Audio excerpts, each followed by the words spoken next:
Good evening.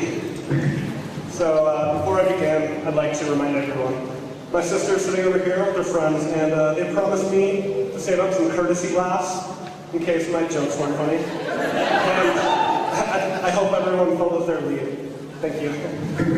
So, anyways, today, ladies and gentlemen, I have something very special for you.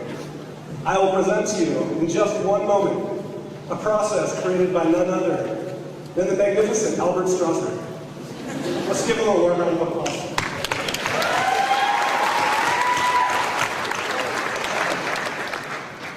Since I can tell a lot of you are nearly falling off your seats in anticipation, I'm going to get right along and tell you the name of the process. It is the 5-step process to happiness.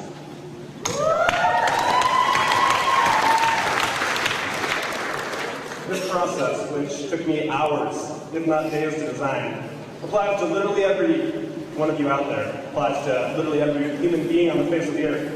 But today, I would like to direct you to the 48 students up on the stage. The reason for this is the fact that we're graduating. You guys aren't. Also, there is a small fact that we basically represent the future of mankind. It's up to us now to create a peaceful and sustainable world. It is up to us to design and implement a future that we want to live in and want our children to live in. Luckily, thanks to the genius of me, we can do it by following 5 easy steps. Step 1, accept. Accept the moment you are in. Accept what is, rather than rejecting what is not. Be where you are. 2 weeks ago, John Stanford, my good friend's dad, said, "There's no time like the present." It's an old proverb, and it represents a beautiful truth. Never again will you have this moment again. Or this one. Why not enjoy them to the greatest extent possible? Step 2, believe. And I know you're thinking, it's really cliche, and it is, but how can you expect to accomplish or be anything if you go into it expecting to fail?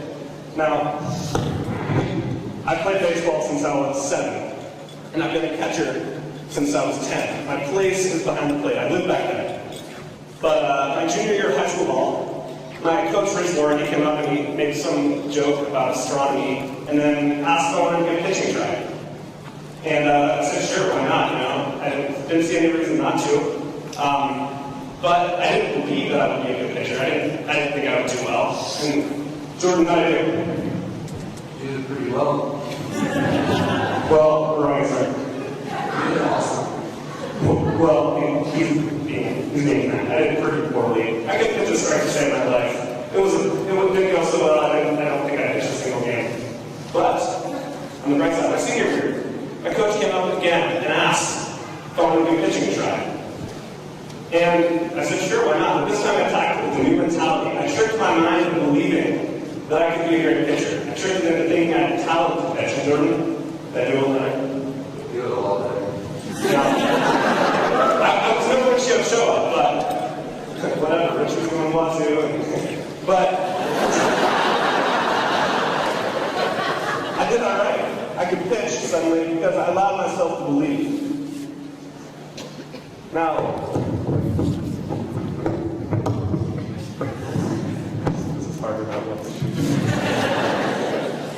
Step 3, define your own success.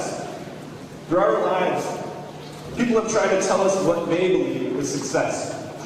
They have told us that it is a high GPA. They have told us it is winning, that it is money. My fellow graduates, expect this to continue. We will be told in our lives that success is a supermodel girlfriend or boyfriend. We will be told that success is popularity.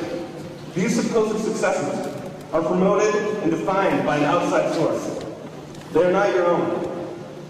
In her college commencement speech, Anna Quinlan said, if your success is not on your own terms, if it looks good to the world, but does not feel good in your heart, it is not success at all. If it makes you happy, my friends, why can't it be called success? Take the weight of the world's expectations off your shoulders and discover your own version of success.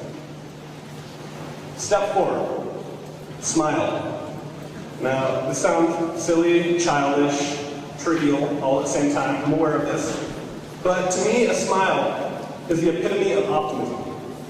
Michael Mold, if you could make your way up to the podium. So, I remember a baseball game this year when my teammate, Tanner Buck, who will be a junior this year, he was having a little trouble. Yeah, Tanner. But Tanner was having a tough day at the plate, and which, for the record, rarely happens. He had a good season. But, everyone on the team goes up to him and they start giving him advice like, don't drop your hands, sit back, None of it helps, and that's myself included. But not our third baseman, Michael Knowles. Michael, what did you tell Tanner? Told him to smile. You told him to smile. Now, sure enough, next at bat, Tanner steps up to the plate with a big grin on his face and gets a hit. So, smile, my friends. Let the world know that you're happy and confident. You can go back.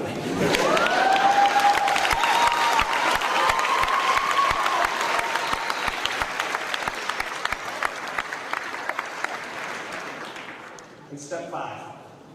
Step 5 is share. Share your happiness with others. Help them accept. Help them believe. Help them find their own happiness. Help them smile. Happiness is contagious. Hit the world back with a little loving. Show it this beautiful state of mind called happiness and invite it along. So let's review the process. Step 1, accept. Step 2, believe. Step 3, define your own success. Step 4, smile. And step 5, share. I believe that when a person is truly happy, they'll be more willing to contribute to others' happiness. This is why when we, the 48 students up on the stage, and even all of you out in the audience, when we share this process with around 6.7 billion other people, when the entire world's population is infected with this thing called happiness, I believe it will produce peace and well-being on a global scale.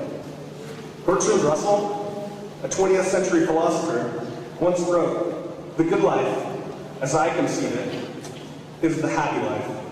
I do not mean that if you are good, you will be happy. I mean that if you are happy, you'll be good. The process I have described is my attempt at an instruction manual for happiness. Thank you.